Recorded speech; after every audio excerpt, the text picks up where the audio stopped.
जा पर कृपा राम की होई, ता पर कृपा करहि सब कोई। जिनके कपट दंभ न माया, तिनके हृदय बसहु रघुराया। भगवान श्री राम और उनके अनन्य भक्त श्री बालाजी हनुमान की कृपा का ही चमत्कार है कि आज देश और दुनिया के हजारों लोग बागेश्वर धाम की ओर दौड़े चले आ रहे हैं। कोई लंबी बीमारी से परेशान है, कोई संतान की कामना लेकर आया है, किसी का जीवन अशांत है तो कोई प्रेत बाधाओं से व्यथित है।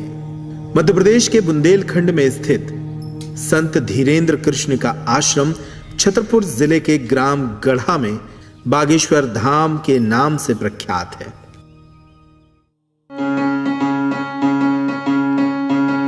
खबर मोरी ले रही हो बागेश्वर गढ़ के हनुमान, खबर मोरी ले रही हो बागेश्वर गढ़ के हनुमान, खबर मोरी ले रही हो बागेश्वर गढ़ के हनुमान, खबर मोरी ले रही हो बागेश्वर गढ़ के हनुमान, बागेश्वर गढ़ के हनुमान। वेद पुराणों और देवताओं की पवित्र भूमि भारत पर पिछले सैकड़ों सालों में परम चेतना को उपलब्ध ऐसे अनेक फूल खिले हैं जिनकी सुगंध से मानव समाज पल्लवित, प्रफुल्लित और परिपक्व हुआ है। आज हम आपसे एक ऐसे ही परम साधक की चर्चा कर रहे हैं जिनको ये संसार श्री बागेश्वर धाम के पीठाधीश्वर संत श्री धीरेन्द्र कृष्ण शास्त्री के नाम से जानता है। हजारों समस्याओं व्याधियों से दुखी मानव समाज इस दरबार में अपने कष्टों का निवारण पा रहा है। कौतूहल तो इस बात का है कि विज्ञान के इस युग में समस्याओं को लेकर आए लोगों के मन की बात उनसे पूछे बगैर ही संत श्री बागेश्वर धाम पीठाधीश्वर के द्वारा पहले ही पर्चे पर लिख दी जाती है। बिना सिर्फ व्यक्ति का भूत, वर्तमान और भविष्य जान लेते हैं, अपितु उसकी समस्याओं का निवारण भी करते हैं, वह भी पूरी तरह निःशुल्क। तो इससे ज्यादा क्या चाहिए मुझे कि हम डॉक्टर के पास गए और बिना बताए समस्या का निदान मिल जा रहा है, तो मेरे लिए बेहतर लगा। गढ़ा गांव के ही बाहरी हिस्से में एक प्राचीन मंदिर मौजूद है जो चंदेल कालीन बताया जाता है। इस मंदिर में बागेश्वर महादेव का चमत्कारिक स्वरूप है, तो वहीं स्वयंभू बालाजी हनुमान जी भी विराजित हैं। नियति ने बालक धीरेन्द्र को इसी मंदिर की ओर पुकारना शुरू कर दिया और इसके माध्यम बने बागेश्वर मंदिर के पुजारी और धीरेन्द्र कृष्ण शास्त्री के दादा पंडित सेतुलाल गर्ग जी। श्री बागेश्वर बालाजी सरकार एवं बागेश्वर महादेव के कृपा पात्र संत धीरेन्द्र कृष्ण शास्त्री के पास ऐसी कौन सी दिव्य शक्ति है जिससे वे मनुष्य के भूत, वर्तमान और भविष्य को जान लेते हैं। इसी प्रश्न का उत्तर खोजने हम उनके प्रारंभिक जीवन की तरफ लौटते हैं। बागेश्वर बालाजी की सेवा में बचपन के 8-9 वर्ष से ही हमारी प्रारंभिक रही। 12 से 13 वर्ष की अवस्था में जब हम पहुंच गए तो उस वक्त हमारे अनुभव बढ़ने लगे थे। पूज्य दादा गुरु हमें कुछ विशेष विधियों के द्वारा हमें सजोने लगे थे, संभालने लगे थे। वो कहते हैं कि गुरु जो है बाहें पकड़ता है, गुरु बाहें पकड़ करके परमात्मा के चरणों में रख देता है। तो हमारे गुरुदेव ने, दादा गुरु ने, पूज्य दादा गुरु ने हमारी बाहें को पकड़ करके बागेश्वर महादेव, बागेश्वर बालाजी के चरणों में रख दिया। ग्राम गढ़ा में 10 जुलाई 1996 को पिता श्री राम कृपाल गर्ग एवं माता श्रीमती सरोज के आंगन में जन्मे बालक धीरेन्द्र को क्या पता था कि एक दिन वे भगवत कृपा को उपलब्ध होकर मानव कल्याण का माध्यम बनेंगे। उनका प्रारंभिक जीवन भीषणतम गरीबी के बीच व्यतीत हुआ। एक कच्चे कमरे में ही 5 लोगों का उनका पूरा परिवार गुजर बसर करता था। कर्मकांडी ब्राह्मण परिवार होने के कारण पूरे परिवार की जीविका पूजा और अनुष्ठान कराने के बाद मिलने वाली दक्षिणा पर ही निर्भर करती थी। 12 वर्ष की अवस्था में जब उस वक्त हमारा जीवन क्लेशमय अति से ज़्यादा गंभीरमय, अति से ज़्यादा कठिनाइयों में घिरा रहता था, तो दक्षिणा की खोज में, पैसों की चाह में कि हम भी अच्छा भोजन पावें, अच्छे वस्त्र पहने और भगवत कृपा को प्राप्त करें, तो दादा गुरु ने हमें सहारा दिया और कहा इस संसार में शिवा परमात्मा के तुम्हें कोई आगे नहीं ले जा सकता। एक तरफ भीषण गरीबी, दूसरी तरफ कोमल आयु में ही परिवार के भरण पोषण का भार। ऐसा प्रतीत होता है जैसे परमात्मा इस बालक को स्वर्ण की तरह निखारने के लिए परीक्षा की अग्नि में तपा रहा था। फिर ऐसा क्या हुआ कि अचानक सामान्य चेतना परम साधक की चेतना में बदल उठी। दादा गुरु के काशी वास होने के बाद में फिर मन खिन्न हो गया। कोई मार्गदर्शक नहीं था, कोई प्रेरणाएं देने वाला नहीं था, कोई समझाने वाला नहीं था, तो खूब हम रोते रहते थे। फिर स्वप्न में हमारे जीवन में बदलाव स्वप्न से हुआ। फिर अचानक से स्वप्न में ऐसी प्रेरणाएं प्रारंभ हुई कि अगर आगे बढ़ना है तो साधना मार्ग को तेज करो। और साधना मार्ग कौन सा लें, क्या साधना करें, किसकी साधना करें, कैसे करें, इन सबसे अनभिज्ञ थे। तो स्वप्न में जो प्रेरणाएं बागेश्वर बालाजी की लगी, आप अज्ञातवास साधना करो। अज्ञातवास साधना से ही संसार की कठिनाइयों को पार करके आप लोगों के जीवन में एक ऊर्जा, एक प्रकाश प्रकाशित कर सकते हो। इस भावना का मन में 2-3 बार स्वप्न, एक आध बार का स्वप्न हमारे मन में लगा कि मन की कोई तरंग होगी, मन का कोई भाव होगा, भ्रम होगा। माता जी को हमने बताया, पिताजी को भी बताया। पिताजी हमारे फिर काम थोड़ा देखने लगे थे, पूर्णतया स्वस्थ थे, काम धाम भी देखने लगे, तो माता पिताजी ने कहा कुछ नहीं, स्वप्न है, आते रहते हैं, उनको हृदय में नहीं लेना चाहिए। हमने कहा, फिर लगातार दूसरी बार आया, अज्ञातवास करो। फिर तीसरी बार आया, अज्ञातवास करो। अब वो अज्ञातवास से हम अनभिज्ञ थे। अज्ञातवास है क्या? खोज की तो पांडवों का अज्ञातवास हमने पढ़ा। पांडवों ने अज्ञातवास की साधना की, अज्ञातवास घूमे, अज्ञातवास से ही उन्होंने जो है महाभारत जैसे समर पर विजय प्राप्त की। हम समझ गए ये प्रेरणा यहाँ है। बौद्धिक बल दादा गुरु के कारण जो है थोड़ी मोड़ी उनकी कृपा प्रसाद से बुद्धि खुली थी, तो हम समझ गए कि इस अज्ञातवास की साधना से संसार रूपी महाभारत से हम जीत तो नहीं सकते, पर महाभारत में खड़े होने लायक शायद ये अज्ञातवास बना सकता है।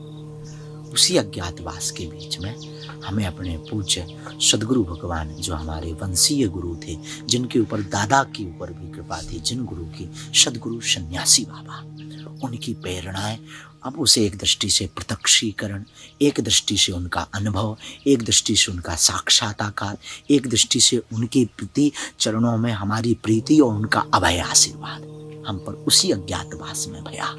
भगवत कृपा हुई, गुरु कृपा से फिर उन्होंने अनवरत प्रेरणाएं दी। अब आप घर जाइए, ऐसा ऐसा कार्य आगे का करिए। तो बस पूज्य सदगुरु सन्यासी बाबा के चरणों की धूल को लेकर के हम वापस आए। गांव भर में खूब स्वागत भया, खूब सब प्रसन्न भये, माँ भी हमारी प्रसन्न भई, और धीरे धीरे दरबारी की यात्रा जहाँ से छोड़ कर गए थे वहाँ से चालू हुई। और आज संसार रूपी महाभारत के समर में संसार के कष्टों को मिटा तो नहीं पाते हैं, पर उनके कष्टों को समझ करके उन्हें ढांढस बंधाते हैं। और गुरु का नाम लेकर के सदगुरु सन्यासी बाबा और बागेश्वर बालाजी की साधना, जो अज्ञातवास के मध्य में गुरु ने हमें प्रेरणा में दी, उस साधना का सिमरन करके, बालाजी का नाम लेकर के उनके दुखों को ढांढस बंधा करके उन्हें मार्गदर्शन देने का कार्य करें। ऊंची है महिमा, ऊंची है आभा, ऊंची है महिमा, ऊंची है आभा। संगे बेराजे सन्यासी बाबा, संगे बेराजे सन्यासी बाबा। हमें दे दो दया को दान, बागेश्वर गढ़ के हनुमान। खबर मोरी ले रही हो बागेश्वर गढ़ के हनुमान, खबर मोरी ले रही हो बागेश्वर गढ़ के हनुमान। अज्ञातवास में साधना के कठिन मार्ग पर चलते हुए धीरेन्द्र कृष्ण शास्त्री ने उस भगवत कृपा को अर्जित किया जिसे देखकर लोग अचंभित रह जाते हैं। बागेश्वर धाम पर देश और दुनिया के हजारों लोग अपनी समस्याओं को लेकर पहुंच रहे हैं। जिनकी समस्याओं का निदान यहां हुआ उनके अनुभव चौंकाने वाले हैं। सबसे पहले जय बागेश्वर धाम, जय बालाजी सरकार। मेरा नाम अरुण मिश्रा है। मैं सलेमपुर यानी देवरिया जिले के सलेमपुर क्षेत्र से आया हुआ हूँ, जो उत्तर प्रदेश में पड़ता है, गोरखपुर मंडल में। मेरा नाम स्नेहल भंडारे है। मैं पुणे महाराष्ट्र से आई हूँ। मेरा नाम रवि पंडित है। मैं अलीगढ़ डिस्ट्रिक्ट से हूँ, यूपी स्टेट। मेरा नाम प्रकाश सतीश पाठक है। मैं पंढरपुर महाराष्ट्र से आया हूँ। मेरे यहाँ प्रॉब्लम ये थी कि मेरी भाभी सुसाइड कर ली थी और उसमें हम लोग फर्जी तरीके से फंस गए थे, और बाबा ने बिना देखे बिना सोचे समझे लिख दिया, पर्ची बिल्कुल सही लिखा। और ये हमारे लिए बहुत चमत्कारी चीज़ थी, क्योंकि बहुत जगह मैंने गया था, वहाँ कभी कुछ बताते थे कभी कुछ बताते थे, लेकिन किसी ने बिना देखे नहीं बता पाया आज तक। हमें अपनी समस्या बतानी पड़ती थी, लेकिन बागेश्वर धाम में समस्या बतानी नहीं पड़ती, बाबा खुद लिख देते हैं। और मुझे कुछ परेशानियाँ थी, मतलब उसकी मुझे ये नहीं था कि मुझे सोल्यूशन चाहिए, ऐसा नहीं था। लेकिन यहाँ के लोगों के अनुभव सुनने के बाद तो मैंने कि मैं भी अर्जी लगाती हूँ, तो लगा दी। और मेरे एक प्रश्न तो यही थे कि बिज़नेस में हम सारे बिजनेसमैन ही हैं, तो उतार चढ़ाव तो होता ही रहता है, तो पूछ ले। तो वहाँ जब गई तो एक शौक लगा, क्योंकि ये जो हो रहा था हमारे घर में वो भूत बाधा की वजह से हो रहा था। जब लोगों से बात की, जब देखा सब कुछ लाइव, जो हमने अर्जी बांधी थी हमारी दीदी ने, वो सब कुछ सेम निकला, सब कुछ गुरु ने सच बताया। तो बिल्कुल मतलब बोल नहीं सकते, ये बिल्कुल सच है। तो डॉक्टर ने बोला कि 2 दिन की हम गारंटी देते हैं, ज़्यादा नहीं, क्योंकि आपकी माताजी को शुगर भी है, तो हम उसकी गारंटी दे लेते। वेंटिलेटर पे है। तो हम बहुत मतलब अपसेट हो गए थे पूरी फैमिली। तो मैंने हमारे घर से ही अर्जी बांधी थी रविवार के दिन, संडे के दिन, और मंगलवार के दिन ऐसा चमत्कार हुआ कि मैं पूरा हिल गया। राहत मिली कि जो मुझे एक ही अर्जी पेशी हो गई, उसमें मुझे अनुभव आने लगा है। बोलने लायक नहीं है, मतलब बिल्कुल ही एकदम भगवान का मतलब दूसरा रूप, मतलब गुरु जी हैं। संकटों और समस्याओं से मुक्त हुए लोग संत धीरेन्द्र कृष्ण शास्त्री को भगवान कहते हैं, लेकिन वे स्वयं इस संबोधन से सहमत नहीं हैं। ये पूर्णतया गलत है। हमारे लिए गुरु भगवान हो सकते हैं, वो उनकी अपनी मान्यता है, पर इंसान कभी भगवान नहीं बन सकता है। पुरुष बन सकता है, महापुरुष बन सकता है, सिद्ध बन सकता है, ज़्यादा निपुणता आने के बाद गुरु बन सकता है, परंतु कभी भगवान नहीं बन सकता। अपनी शक्तियों को वे बालाजी सरकार की महिमा के सिवा और कुछ नहीं मानते। श्रद्धालुओं की अपार संख्या यहां अपनी भावनाओं को लेकर पहुंचती है। उनकी समस्याओं का निराकरण तो निःशुल्क होता ही है, बल्कि मां अन्नपूर्णा की कृपा से प्रतिदिन चल रहे भंडारे में उन्हें प्रसाद भी निःशुल्क मिलता है। एक सामान्य मनुष्य से साधक बने संत धीरेन्द्र कृष्ण शास्त्री के जीवन की ये कथा अब नए संकल्पों के साथ आगे बढ़ रही है। नर सेवा को ही नारायण सेवा मानने वाले संत श्री धीरेन्द्र कृष्ण शास्त्री आज एक ओर जहां अपनी दिव्य शक्तियों से दीनहीन समाज की व्याधियों को मिटा रहे हैं, तो वहीं दूसरी तरफ सनातन संस्कृति के प्रचार, गौरक्षा, निर्धन कन्याओं के विवाह जैसे संकल्पों के माध्यम से समाज और मानव कल्याण का मार्ग भी प्रशस्त कर रहे हैं। ऊंची है महिमा, ऊंची है आभा, ऊंची है महिमा, ऊंची है आभा। संगे बेराजे सन्यासी बाबा, संगे बेराजे सन्यासी बाबा। हमें दे दो दया को दान, बागेश्वर गढ़ के हनुमान।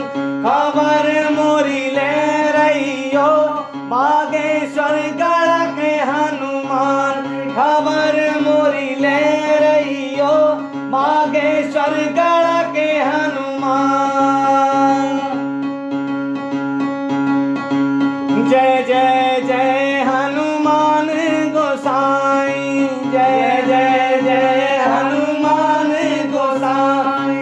कृपा करो गुरुदेव की नाई, कृपा करो गुरुदेव की नाई। तुम्हारी महिमा तो जाने जहान, बागेश्वर गढ़ के हनुमान। खबर मोरी ले रही रहियो, मागे स्वर्ग